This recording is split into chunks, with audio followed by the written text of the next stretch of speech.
Good evening everyone. My name is Rahul. I welcome you all in your teaching warrior family. 7 PM पर देते हैं हम लोग आपको साइकोलॉजी का प्रैक्टिस सेट।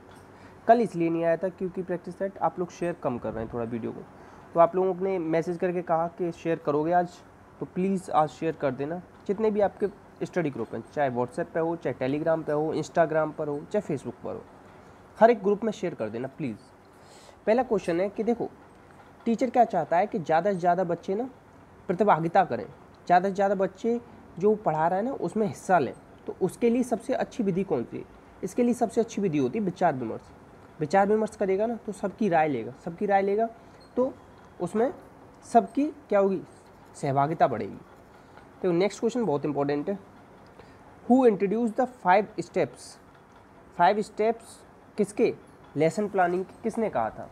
तो ये 5 स्टेप्स हैं, ये किसने दिए? ये दिए हर्बर्ट ने। किसने दी? हर्बर्ट ने। अब देखो मैं बता दे रहा हूँ आपको कुछ चीज़। हर्बर्ट ने कहा था, ये क्वेश्चन आया है कि गणित का प्रयोग अति आवश्यक है। ये कहेगा कि गणित का प्रयोग अति आवश्यक है, ये किसने कहा था? ठीक है। अब इसके 5 पद हैं, 5 पद नीचे लिखे हुए हैं, तो मैं लिखने की ज़रूरत नहीं। देखो ये रहे, प्रस्तावना, प्रस्तुतिकरण, साहचर्य, सामान्यीकरण, अनुप्रयोग। इसे आप साहचर्य कर सकते हो, साहचर्य। इसे नियमीकरण को सामान्यीकरण, अनुप्रयोग, या ये भी मान सकते हो। ठीक है। अब एक चीज़ और बता दूं, जो इनकी पंचपदी प्रणाली है ना, जो NCERT फॉलो करता है, वो इसी पंचपदी प्रणाली को फॉलो करता है, इसीलिए और ज़्यादा इंपॉर्टेंट बन जाता है क्वेश्चन। एक क्वेश्चन बनता है एकेडमिक डिसिप्लिन, ठीक है, या शैक्षिक अनुशासन, ये किसने दिया था? तो ये भी हर्बर्ट ने दिया था। ठीक है, ये भी याद हो जाएगा आपको। ठीक है, तो इतना याद कर लेना। और इन्हें ही क्या कहा जाता है? वैज्ञानिक पेडागोजी का जनक। लिख लो साइड में, वैज्ञानिक पेडागोजी का जनक किसे कहा जाता है? इन्हें ही कहा जाता है। ठीक है। नेक्स्ट, और एक चीज़ और बता दूं कि इनकी जो विधि थी ना, जो हर्बर्ट की विधि थी, ये स्मृति स्तर पर आधारित थी। स्मृति स्तर पर आधारित थी हर्बर्ट की विधि। ठीक है। एक होता है अवबोध स्तर, वो मॉरिसन की विधि आधारित थी, उसमें मॉरिसन। एक क्वेश्चन बहुत आता है कि हर्बर्ट और मॉरिसन की विधि में कौन सा चरण कॉमन है? ये बहुत ज़्यादा रिपीट हुआ है। तो ये प्रस्तुतिकरण ना हर्बर्ट की विधि में भी आता है और मॉरिसन की भी आता है। हर्बर्ट की तो 5 स्टेप ये है, मॉरिसन की मैं बोल रहा हूँ, आप लिख लेंगे। पहला है खोज, प्रस्तुतिकरण, समावेशन, संगठन, अभिव्यक्ति। क्या क्या बताया मैंने? खोज, प्रस्तुतिकरण, समावेशन, संगठन, अभिव्यक्ति। ठीक है। और इकाई योजना के जनक पूछे ना, तो वो मॉरिसन है, इकाई योजना। नेक्स्ट, परियोजना विधि या प्रयोजना विधि। परियोजना या प्रयोजना विधि, इसके जनक कौन है? तो इसके जनक हैं आपके किलपैट्रिक। कौन है? किलपैट्रिक। ठीक है, याद रखेंगे। और किलपैट्रिक किसके शिष्य हैं? जॉन डीवी के। किसके? John Dewey. और डीवी ने कौन सी किताब लिखी थी? Democracy and education. डीवी ने क्या कहा था कि शिक्षा एक त्रिध्रुवीय प्रक्रिया है, 1 2 3। और द्विध्रुवीय प्रक्रिया किसने कहा था? एडम्स ने कहा था। ठीक है, इतना याद रखेंगे। और ठीक है, प्रयोजना किलपैट्रिक, इतना याद रख लेंगे। इतना ही सबसे ज़्यादा इसमें पूछा जाता है। ठीक है। और मैं आपको ये बता सकता हूँ कि हाँ, हम चिंतन कैसे करते हैं, ये किताब भी इन्होंने लिखी थी, हम चिंतन कैसे करते हैं। ठीक है, तो ये भी लिख लो आप। और शिक्षा मनोविज्ञान की प्रथम प्रयोगशाला, ये क्वेश्चन आता है कि शिक्षा मनोविज्ञान की प्रथम प्रयोगशाला किसने खोली थी? 1894 में जॉन डीवी ने खोली थी शिक्षा मनोविज्ञान की। वैसे अगर प्रयोगशाला पूछ लेना कि प्रयोगशाला, पहली प्रयोगशाला किसने खोली थी, तो 1879 में विलियम बुंट ने खोली थी, जर्मनी, लिप्जिंग में। ठीक है, इन चीज़ों को आप याद रख लेंगे। और तर्क शक्ति के 5 सोपान दिए थे डीवी ने। किसके? तर्क के। तर्क को इंग्लिश में क्या कहते हैं? रीजनिंग। रीजनिंग के 5 सोपान दिए थे। ठीक है, इस चीज़ को भी आप लिख लेंगे कॉपी में। ठीक है, तर्क शक्ति के कितने सोपान दिए थे? 5। ह्यूरिस्टिक विधि, ह्यूरिस्टिक विधि या इसे ही हम क्या कहते हैं? अन्वेषण विधि। अन्वेषण, या क्या कहते हैं? अन्वेषण को ही क्या कहा जाता है? खोज विधि। ये तीनों नाम से पूछी गई, खोज विधि, अन्वेषण विधि, ह्यूरिस्टिक विधि। ये किसने दी? आर्मस्ट्रॉन्ग। याद मैंने ऐसे किया है, स्टिक।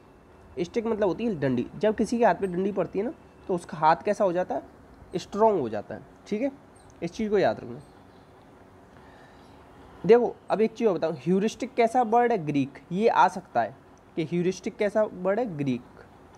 ठीक है, और जिसका अर्थ क्या होता है, मैं खोज करता हूँ, यहाँ बताया ना मैंने, खोज। ठीक है, ऐसे याद रखना।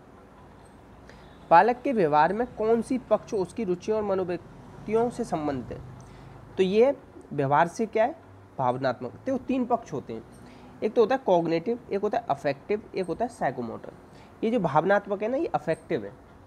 ठीक है, ये किसने दिया था, क्रेथवेल, ब्लूम, मार्शिया, KBM, इन तीनों ने दिया था।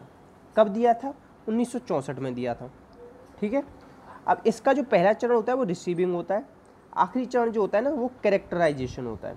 इन 2 चरणों को याद रख लेंगे ना तो ऑप्शन से आएगा, तो आप उससे मिलान कर दोगे। ठीक है, और कॉग्निटिव किसने दिया था, ब्लूम ने दिया था। कब आई थी, 1956 में आई थी। 2001 में रिवाइज हुई थी ये थ्योरी। ठीक है, कितने चरण बताए थे, 6।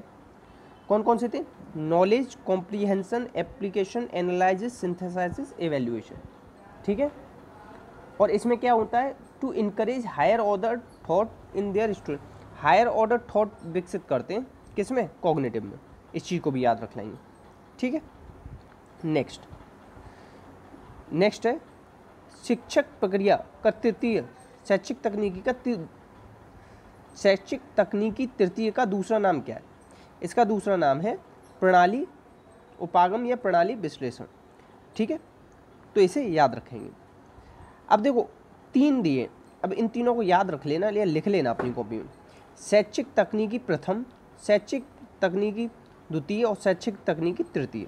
तो पहली बार में आदमी को कठोर शिल्प मिलता है, दूसरी बार में, ऐसे याद रखो, पहली बार में कोई चीज़ पढ़ने बैठते हो ना तो टफ लगती है, टफ मतलब कठोर। दूसरी बार में वो आपके लिए मृदु हो जाती है, मतलब सरल हो जाती है थोड़ी सी।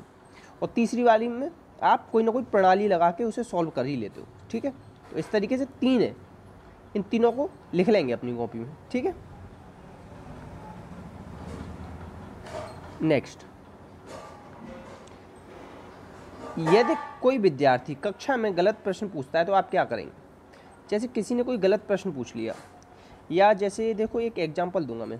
अगर कोई बच्चा कहता है कि उसका दादा आया है, उसका दादा आया है, तो आप क्या कहेंगे, अच्छा उसके दादाजी आए।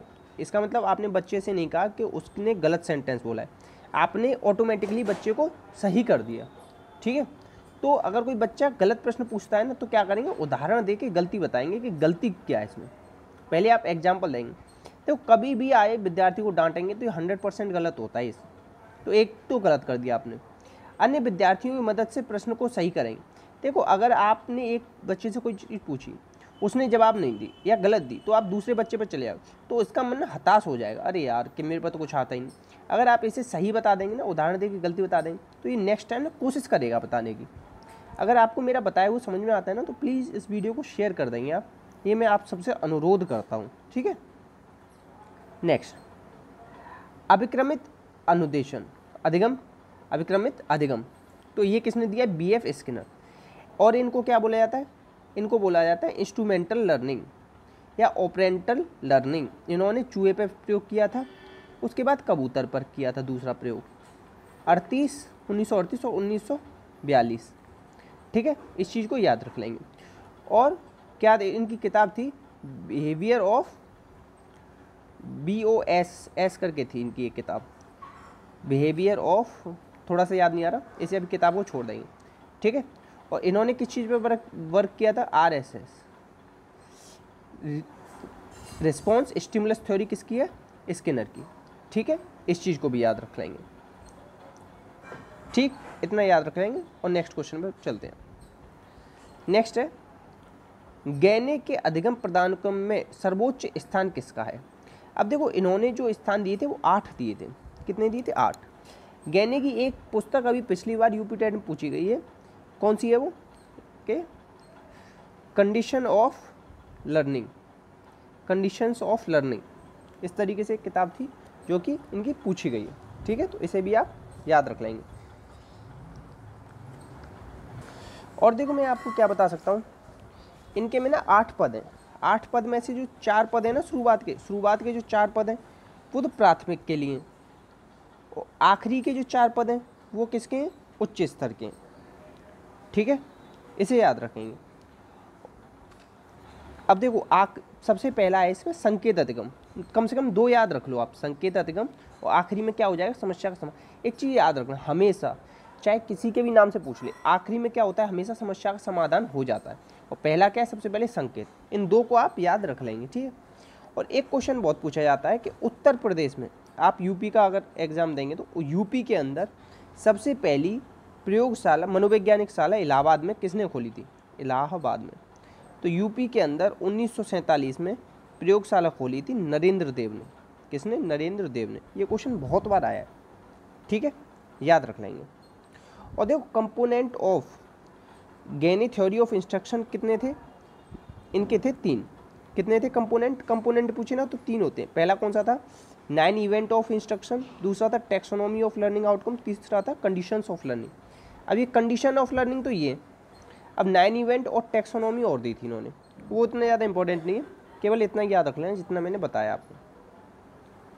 देखो किसने कहा है कि मानसिक आरोग्यता का अर्थ, मानसिक स्वस्थ नियमों की खोज। देखो खोज जो करते हैं ना, खोज कौन करता है, अन्वेषण था, अन्वेषण बताया ना, ह्यूरिस्टिक, क्या बताया था, ह्यूरिस्टिक, ठीक है, इस तरीके से बताया था ना, अन्वेषण, ह्यूरिस्टिक, ठीक। अब ये मानसिक स्वास्थ्य के नियमों की खोज कौन करेगा, ड्राइवर करेगा। ड्राइवर से याद करा है मैंने, किससे कर लिया, ड्राइवर से, ठीक है। नेक्स्ट, कक्षा 4 का एक बच्चा सदैव चिंतित और कुंठित रहता है, तो आप क्या करोगे, तो आप ना स्वयं ही उसके परामर्शदाता की भूमिका निर्वाह कर देंगे। मनोचिकित्सक के पास तो बाद में लेके जाओगे ना, पहले खुद ही चेक कर लो क्या दिक्कत है, ठीक है। नेक्स्ट, मानसिक स्वास्थ्य विज्ञान का प्रमुख उद्देश्य क्या है, मानसिक स्वास्थ्य विज्ञान का प्रमुख उद्देश्य क्या है, बालक के मानसिक स्वास्थ्य की रक्षा करना और कुसुमायोजन के निराकरण करना। कुसुमायोजन मतलब क्या है, कि उसे परेशानी क्या हो रही है समायोजन होने में, तो आंसर हो जाएगा ए और बी दोनों।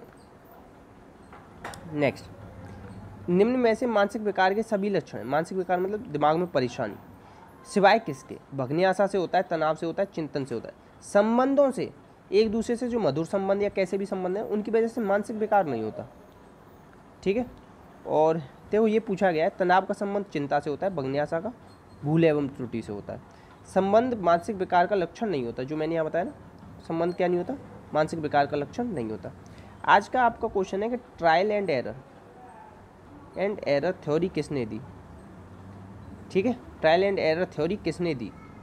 अब जिसने भी दी ना, उसने कौन कौन सी बुक्स लिखी हैं उसके नाम आप लिख के दोगे और ये भी बताओगे किसने दी। वीडियो अच्छी लगी हो तो शेयर कर देना, ये आप इस तरीके से मुझे सपोर्ट कर सकते हो, सारे जितने भी ग्रुप्स हैं सब में शेयर कर देना। अगर अच्छा रिस्पॉन्स आएगा ना, तो हम आप लोगों के लिए ऐसे ही कंटिन्यू ट्रिक्स बनाना स्टार्ट करूँगा, अच्छी अच्छी ट्रिक्स जिससे आपको ईजिली याद हो जाए, ठीक है। अपना और अपनों का ध्यान रखना। जय हिंद, जय भारत।